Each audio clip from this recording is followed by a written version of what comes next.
I came across the metaphor of plant teacher. I use the word metaphor in quotation marks, because in indigenous cultures, for example, in the Amazon, or that use peyote or psilocybin, Mm-hmm.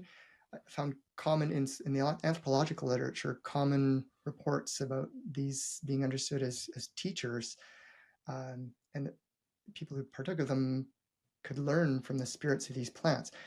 And I was struck by that also because I knew in the 1960s there was claims of things like cognitive enhancement and creativity. I was a Beatles fan, and I knew that their musical output changed significantly after they started Mm-hmm. experimenting with LSD.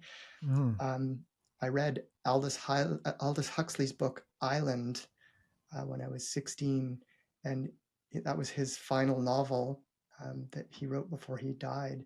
And he describes in that fictional psychedelic type mushroom that's used for different kinds of purposes in a sort of utopian society, and one of them is educational, um, and talks about a rite of passage, or people transitioning from youth to adulthood, having a psychedelic experience that can facilitate experiences of like wonder and awe and attention to oneself and one's relationship with the world.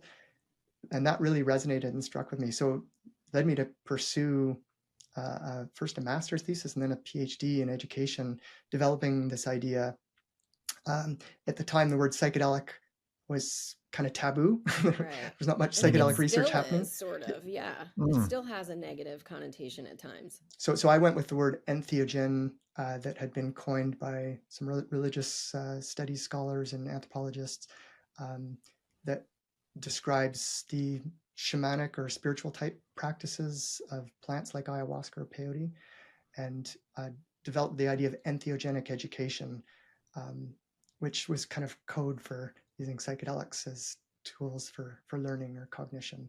Um, because again, by the time I was able to start talking about entheogenic education, I was, a little ways down the road before they realized what I was actually talking about.